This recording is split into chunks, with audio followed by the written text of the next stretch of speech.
हमारे पास इस क्वेश्चन में 3 मासेज हैं, 300 kg, 200 kg, 400 kg। ये तीनों ट्राइंगल के वर्टिसेस पे रखे हुए हैं, इक्विलेटरल ट्राइंगल के, जिसकी साइड 20 मीटर है। और कुछ वर्क करके इन मासेस को यहाँ इस वाले मास को इधर ले जाया जाता है, इसको इधर और इसको इधर, और इनके बीच की जो नई डिस्टेंस हो जाती है वो 25 मीटर हो जाती है। तो यहाँ से यहाँ मासेस को ले जाने में कितना वर्क डन करना पड़ेगा, वही हमको यहाँ पे पता लगाना है।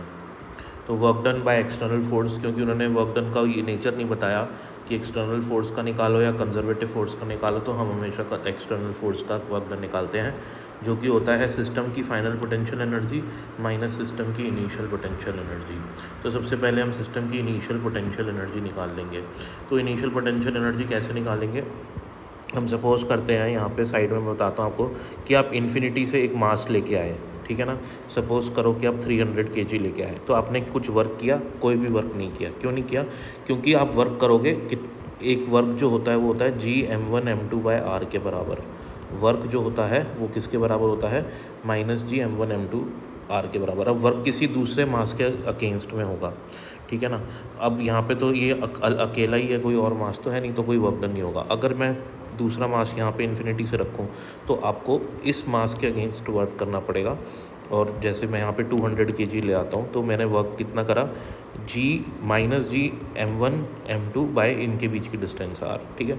अब मैं तीसरा मास इन्फिनिटी से लेके आके यहाँ पे रखता हूँ, तो फिर मेरे को वर्क इसके अगेंस्ट भी करना पड़ेगा और इसके अगेंस्ट भी करना पड़ेगा। तो पहला वर्क कितना हो जाएगा, -G-m1m2, ये 400 kg मान लेता हूँ, तो -G 400 × 200 बाई ये वाला डिस्टेंस और -G 400 × 300 ये वाला डिस्टेंस। तो ये इक्वेशन मैंने यहाँ पे लिख रखी है, तो आप देख सकते हो।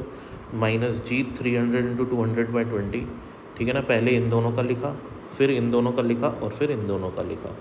तो -G 300 × 200/20, फिर -G 400 × 300/20 और -G 400 × 200/20। अब हम इसको, अब अगले स्टेज में क्या हुआ है, फाइनल पोटेंशियल एनर्जी इस सिस्टम की लिखनी है। चेंज क्या हुआ है, सिर्फ इनके बीच का डिस्टेंस चेंज हुआ है, बाकी कुछ भी चेंज नहीं हुआ। इसको हम सॉल्व करेंगे तो हमारे पास आता है -13,000 G।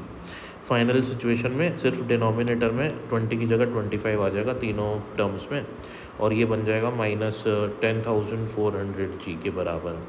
अब हमको क्या करना है, फाइनल एनर्जी जो कि ये है, इसको सब्ट्रैक्ट करना है इनिशियल एनर्जी से। यहाँ पे मैंने सब्ट्रैक्ट करा है, तो हमारे पास आएगा 2600 G, और G की वैल्यू है 6.7 × 10⁻11। उसको 2600 से मल्टीप्लाई करेंगे तो हमारे पास आंसर आ जाएगा 1.74 × 10⁻7 जूल्स।